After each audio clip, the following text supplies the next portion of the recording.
the best a man can get.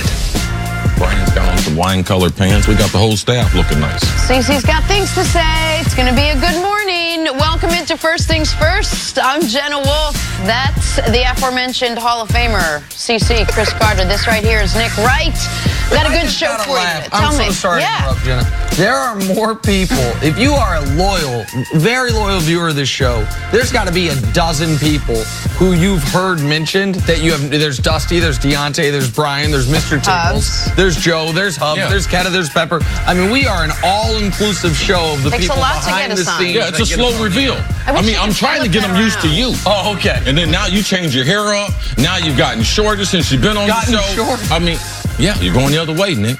Bad stuff for you. I was not going the other way. I was trying to have a positive influence on your life. Well, no, you have. I was trying to compliment you. I think it's nice. Kudos to everyone behind the scenes who puts our great show together. Absolutely. Speaking of a great show, we have one for you today in front of the camera. Dak Prescott wants more money than the Cowboys are willing to offer. John Gruden's got some interesting comments. Antonio Brown, we'll get to all of that. But we start with the NBA as the Warriors wait to see who they will face in the NBA Finals. And as we wait to see where Kevin Durant will play next year, we turn our focus back to the guy you're watching, Steph Curry. Lights out since Durant went down, averaging over 35 points per game. This earned him high praise from Charles Barklay, who said Curry has put his name back in the conversation for best player in the world. Nick, I'll start with you. Is Steph back in the conversation for that title? Absolutely, and he never really should have left it. Now, there had been, prior to this year, a pretty big gap between LeBron and everyone else. So it felt like everyone was fighting for second best player in the world conversation. But Steph's name wasn't even included in that one ever since Kevin Durant got to Golden State. And so, of course, he has reminded us, particularly over these last 5 games, of what he can do when he is the focal point, the centerpiece of an offense, the way Kawhi is in Toronto, the way Giannis is in Milwaukee, the way LeBron has been everywhere he has gone. And this is where we will go into next season with 5 guys legitimately vying for this title. Now, one guy might have it. If the Raptors win the championship, Kawhi's going to have it going into next year. If the Bucks win the championship, Giannis is going to have it going into next year. But they still have to. We just can't grant them. They still have to be able to be part of that winning in such a way. Of course. It's hard for me to think of a scenario where the Raptors or Bucks win the title without either of those guys being brilliant.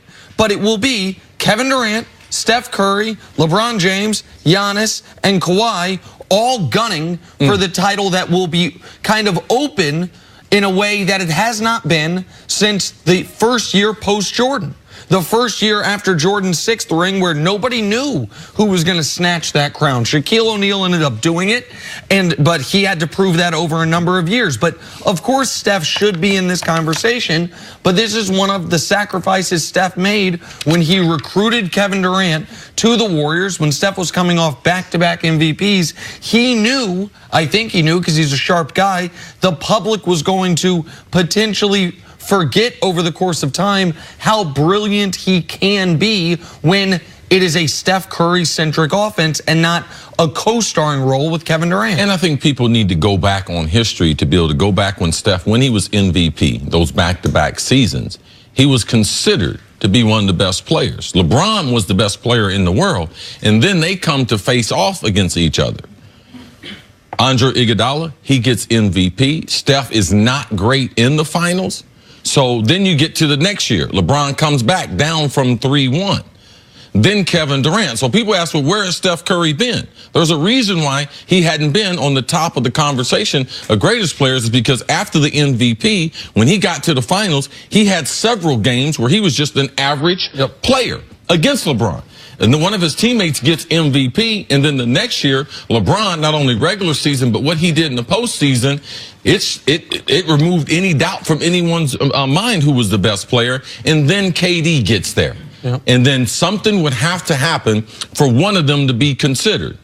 Earlier in the playoffs, it was KD taking personal offense to Patrick Beverley and what they were doing. He showed at that point why I'm Kevin Durant, and he put on a display that would put his name at the top as far as the best player. Kawhi has sent the message in his first year with Toronto, but since Kevin Durant has been hurt, Harden's out of the playoffs, Giannis is not dominating the East the way that he should have done, the way he should be doing, or if he wants to be the best player, what he's got to be able to do. So Steph Curry, man, we would have to be missing out on a lot of good basketball if we didn't include him in that list. As far as the players next year, when we start the season, Steph Curry should be mentioned. Now, in the finals, it hadn't been his best. Correct. In the finals. So the finals has held Steph back a little bit more even before KD got there. And just real quick, just for some context on what Chris was saying, those 8 games for KD when he exploded post the Patrick Beverley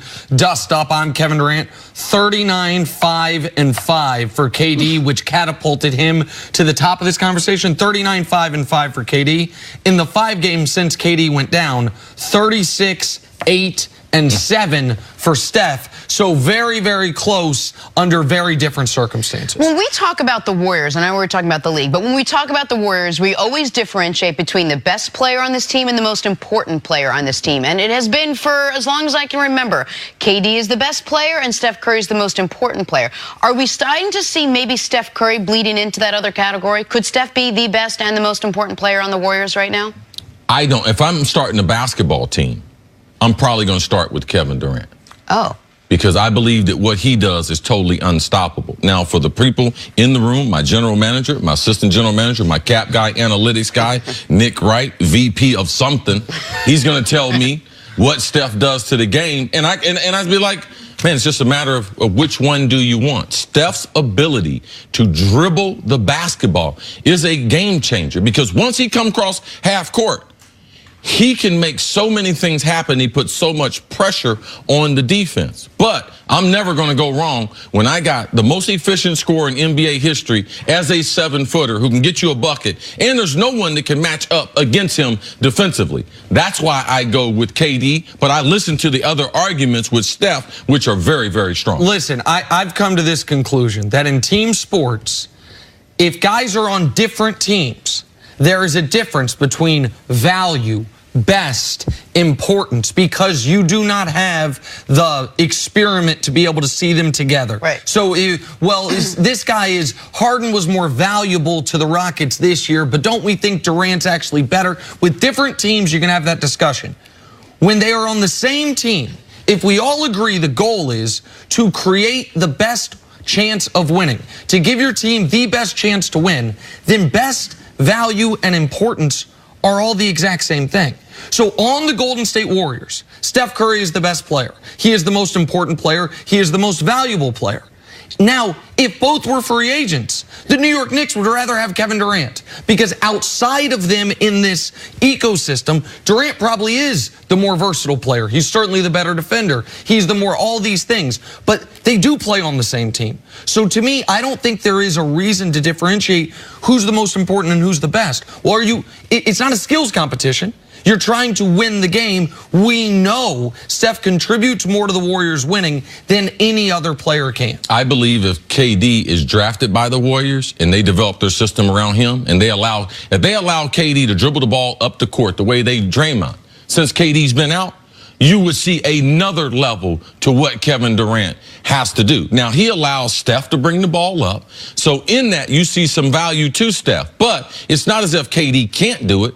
Draymond can do it. Steph can do it. Right. And if they were hurt and Steve Kerr turned it over to him, I believe that you would see another level to his game. So, man, it's a tough choice. For me, though, Kevin Durant is the most valuable because he's the best player. All right, well, Steph and KD and all the Warriors are waiting to see who they will play coming out of the Eastern Conference. Coming up, will the Bucks turn things around in Game 5? That's next on FS1. You can always check us out on the Fox Sports channel on SiriusXM. We'll be right back.